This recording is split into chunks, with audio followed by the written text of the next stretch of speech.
On February 24th of this year, the world marks the first anniversary since the Russian Federation renewed its invasion of Ukraine.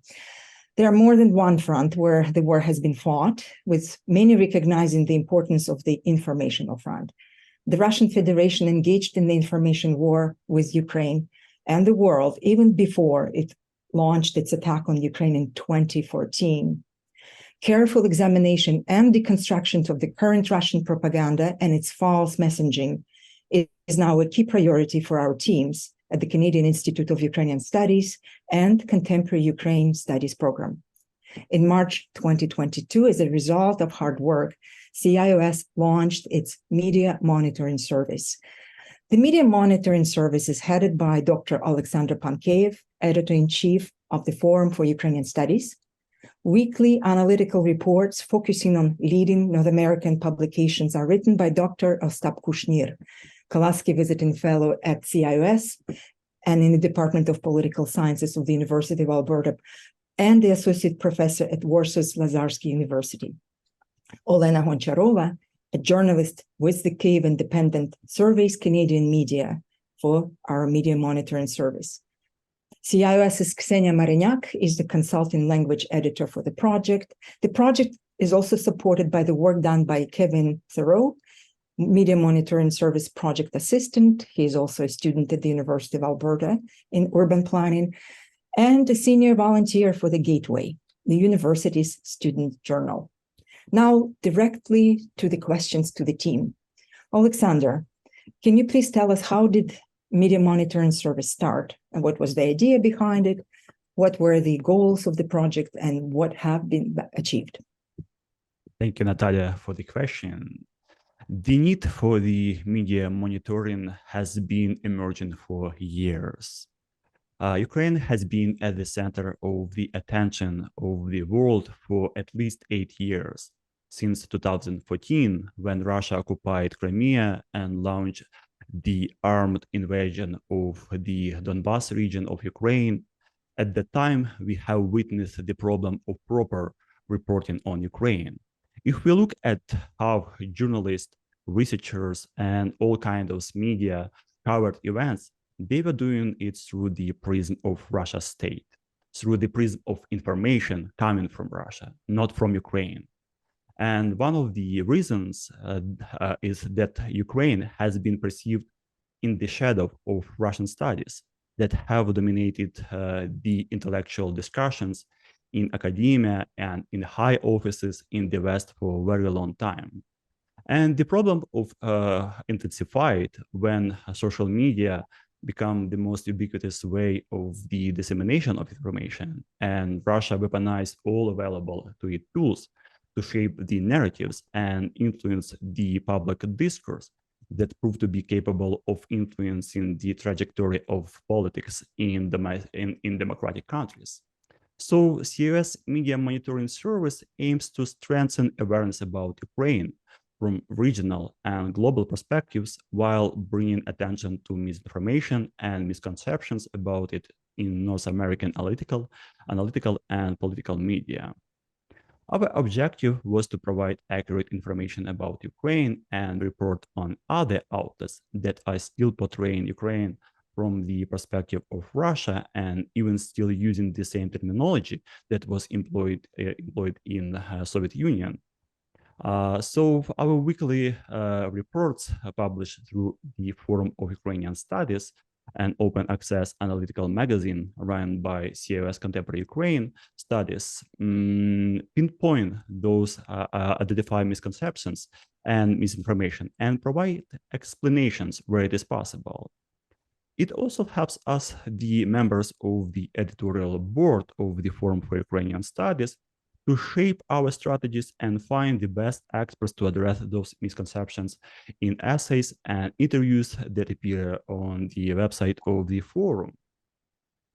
Russia's colonial logic connects to many of the biases and misinformations being uncovered by MMS. For instance, one of the spotted misconception techniques used by the media outlets and experts so many times was the portrayal of Russia as a bigger victim of the World War II and the defender of Europe by Nazis, from Nazis. The justification used to support this claim was the number of Russians who died during the war. It was repeatedly used that Russia endured around 27 million casualties, but in reality, it wasn't Russia; it was the Soviet Union, which consisted of many subjugated nations. In terms of the percentage, Ukrainians and Belarusians suffered the largest number of casualties, more than Russians. But the Kremlin is trying to use this narrative to justify its actions in Europe and in Ukraine and elsewhere, and to reverse the flow of the history. The project has also created a chronicle, some sort of archive of weekly coverage and detailed accounts of many narratives dominated in any given week. It has the potential to become a valuable aid for future scholars to consult what events happened and how the perception of those events in Ukraine have evolved. The materials that we have collected and analyzed in our reports can also be compared to the book about the intellectual history of many concepts of international relations and the role of Ukraine in changing many of those concepts and beliefs that have dominated not only since the end of the Cold War and the collapse of the Soviet Union, but also from the end of Second World War. Lots has been discussed over the last year, and lots has been stated and written.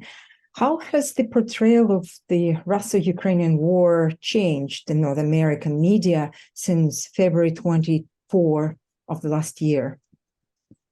There is still room for improvement, but we can say that we have witnessed a dramatic change in the positionality of Ukraine.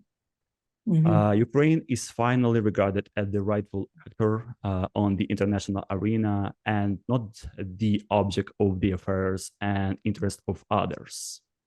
For instance, the discussions of Russia's false narratives about justifications and concerns that presumably were used to launch the full-scale invasion of Ukraine were dropped off as unreasonable and absurd.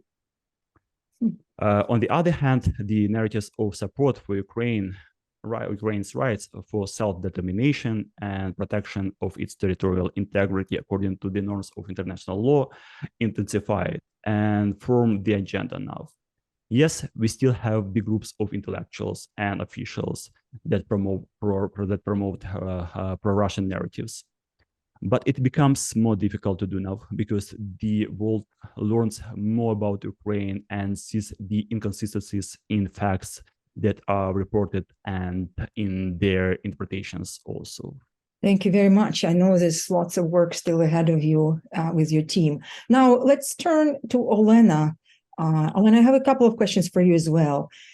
What is the main achievement of the Canadian media reviews, in your opinion, and how might it help local journalists covering Ukraine? Thank you very much for this question, Natalia. I feel like among the main achievements is the fact that the reviews that we produced were a collective effort that helped Ukraine to stay in the spotlight, and I mean the political, the humanitarian, academic, and media as well. We tracked down popular news items, feature pieces, opinion pieces to make sure that we keep an eye not only on the messaging that the journalists are using, but also the potential bias that might be included, the keywords that we can see in the materials, and even the reactions the stories receive itself. And yes, I often have to read through the comments of the stories that I analyze just to understand whether this particular story sparked enough interest or discussion.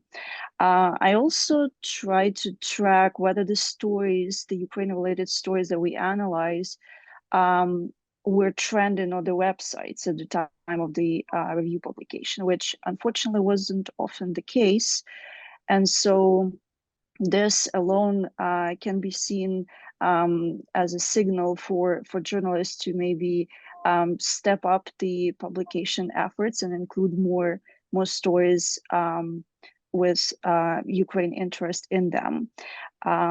And altogether, what we've been doing here with Alexander and Ostap, I think, helps not only to promote Ukraine cause, but also highlight for domestic audience here in North America how Ukraine has been fighting for its existence and how this fight has been portrayed in media these days.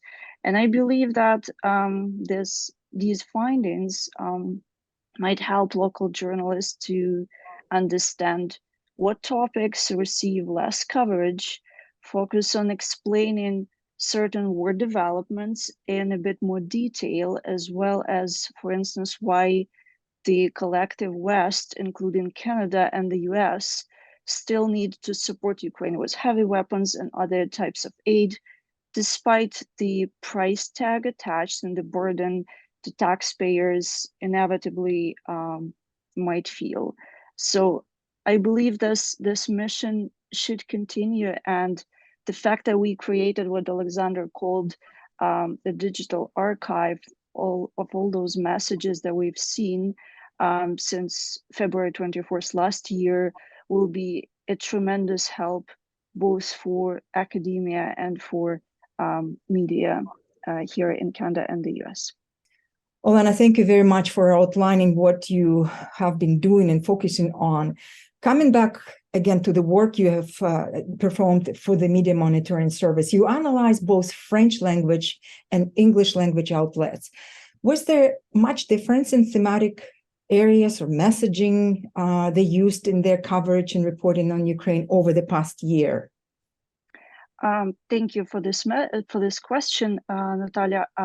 It was very interesting for me personally, because I feel it's really good that we have this French language aspect in our reporting and have a chance to see what were the most interesting topics that French language media in Canada were reporting on. And I'd say if we compare them to the English language ones, they were more or less the same, and the coverage included, of course, weapons procurement for Ukraine and Canada's role in adhering to Western sanctions against Russia. Then, of course, economic toll of Russia's war that's been a big burden for people not only in Ukraine, but also in Europe and North America, and some geopolitical implications of the war. However, I'd say that French language media were trying to focus a little bit more on the humanitarian side of the war. And more often than not, I encountered opinions that and even feature stories that had this clear message of the fact that Canada needs to continue its support for Ukraine. And one example that comes to mind that I found really good, and something that perhaps more media should use once in a while when they cover the war in Ukraine, is the fact that despite the price shock and pressure on Canadian households resulting from Russia's war against Ukraine, it is still worth remembering that inflation that we might feel on this side of the pond is just a tiny share of the burden taken on by the Ukrainian people. And I saw this message repeatedly in French language media that we've reviewed. And I think it is a very important issue to highlight, because a lot of people, as the war is going on, might not understand why do we have to suffer all the hardships, and why do we have to help that country that's 1,000 kilometers away from Canada. Thank you very much. I appreciate your exposure and working done on two kinds of media in Canada. Now, Ostap, if I may ask you a couple of questions. What are the major Ukraine-related misconceptions that the American media outlets use for their analysis? What is your thought? What are your thoughts on that? Well, thank you for this question. So first of all, the major misconception is that the war started on the 24th of February, 2022. It did not. The war started in 2014. If you look at the UN definitions of acts of aggressions, which are regarded as acts of war, so the first act of aggression, Russian aggression against Ukraine, took place on the 27th of February, when first, Russian soldiers with no insignia, unmarked uniforms appeared in Crimea. So this is the first misconception. We have the war ongoing for 8 years already. Second misconception, Russia is superpower. No matter what takes place on the battlefield, Russia still has resources, still possesses material to continue fighting, and eventually Russia will gain the victory. Moreover, if you, by you I mean the representative of Western society, Western states, would like to be present or interact with Central and Eastern European states, not only Ukraine, but Belarus, Poland, Moldova, and others, you need first to get, approval from the Kremlin. So Russia is considered to be sort of the supervisor for the region, mediator for all the relations. And from this stems another misconception that because the West tried to work directly with sovereign states in Central and Eastern Europe, Russia responded with aggression. So the actorness of Ukraine, the actorness of other Central and Eastern states is downplayed in many Northern American media. This is something in between the West and Russia. So in a way, the reason why Russia invaded, the reason why Russia started the war, that was because the West disregarded Russian interests in Central and Eastern Europe. And very few highlight that actually, if you are speaking of Central and Eastern European region, with Ukraine being the biggest state there, you speak of sovereign states recognized by the UN, the states that have right for self-determination, have right to conduct their independent foreign policies, and the states who decide to democratize, to integrate with Europe, with transatlantic institutions. It has nothing or very little to do with Russia and Russian vision of the region. So these are the few major misconceptions that I would like to highlight. Thank you very, very much. There's another question I wanted to ask you, and that's this one. Which events and developments of the Russo-Ukrainian war were portrayed as pivotal by the North American media? Oh, thanks for this question. I would like to start answering from sort of clustering the topics. The first group of events, or the cluster of events discussed in Western media, these are Russian successes in invading of Ukraine and West's response to these successes. Second cluster, these are Ukrainian successes and response of the West to these successes. And third cluster, this is the activity of Ukrainian society, mobilization, sacrifice, effort. So in this slide, at the very beginning of the invasion, you have a predominant focus of Western media on how fast Russia invaded in Ukraine, how much territory it covered.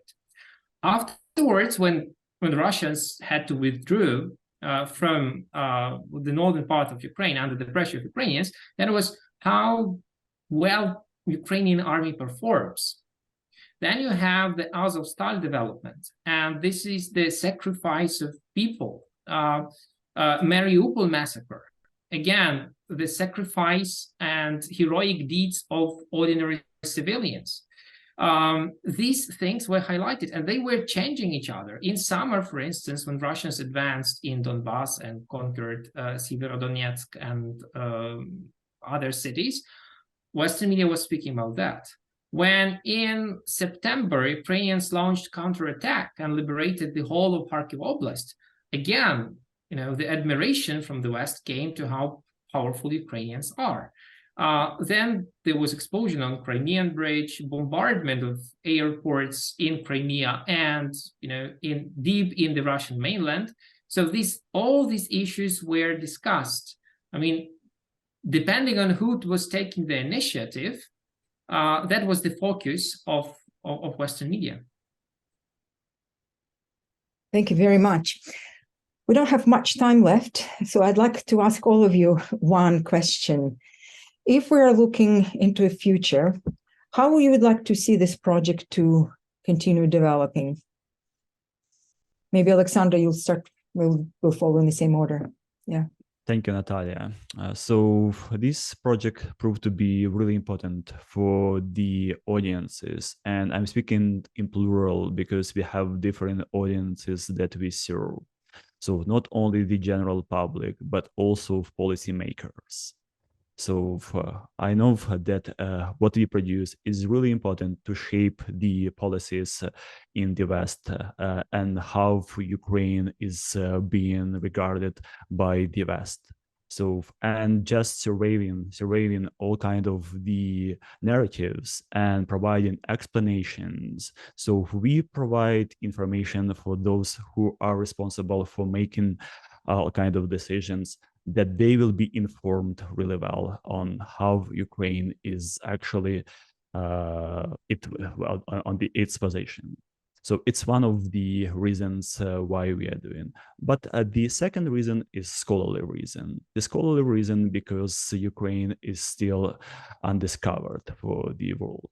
And we witness this, that we have several all kind of initiatives that are trying to change this situation when Ukraine is portrayed just through the prism of Russia's studies. So, and for us to identify all possible narratives that are right now in circulation will help us to navigate the work of scholars and how we shape our scholarly products for the general audiences, and also for how we form our educational processes. So it's really important to continue this project. So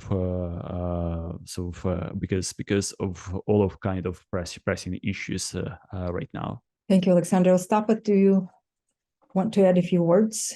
Well, Alexander has already mentioned or highlighted the major topics that I would like to highlight. So for me, the importance of this project resides in accumulating in one place all the narratives about Ukraine and Ukraine in the war. So the project started in March 2022. So that was the first month of the invasion. And on the weekly basis, we are looking into what the Western media write about Ukraine.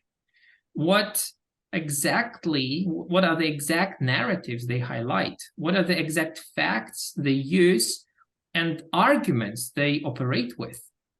And this ends up with a huge volume of data that not only allows to track and trace the evolution of the Western portrayal of the events in Ukraine, but also provides better insight in the discovery of Ukraine. So why things happen, why society responded as it responded, why successes on the battlefield took place, regardless of all the predictions. So I think that one of the major achievements of that project would be the accumulation of unique information about Ukraine and about Russian invasion in Ukraine. Thank you. Thank you. Olena, You were head of a journalist. What is your perspective on the same that very question? I believe that from journalist perspective, we are doing a really important job, because we are collecting all the information and highlighting potential issues that might need to receive a little bit more attention from local media, meaning that once in a while, to just have a story, a feature in a Ukrainian family might not be enough to keep Ukraine in the spotlight, because at the end of the day, it is our goal also as a citizen of Ukraine. I feel that we need all the collective effort to help our country to win the war. And unfortunately, war fatigue is a real thing. And that is why trying to track new angles at which we can look at different developments in Ukraine, not only war-related, but also economic-related or academic, are incredibly important for media, not only here in North America, but also in Ukraine as well. I believe that even for journalists in Ukraine, knowing that we have this incredible database of materials might be of a tremendous help. Thank you very much. I'd like to thank the entire team of Media Monitoring Service for all the hard work which has been done over the course of the last year. I also would like to thank our supporters and community partners, Alberta Society for the Advancement of Ukrainian Studies, and Petro Yatsik Education Foundation for, again, the support which was lent to you as a team working on this project. For more information, visit the website of the forum and stay tuned. Thank you.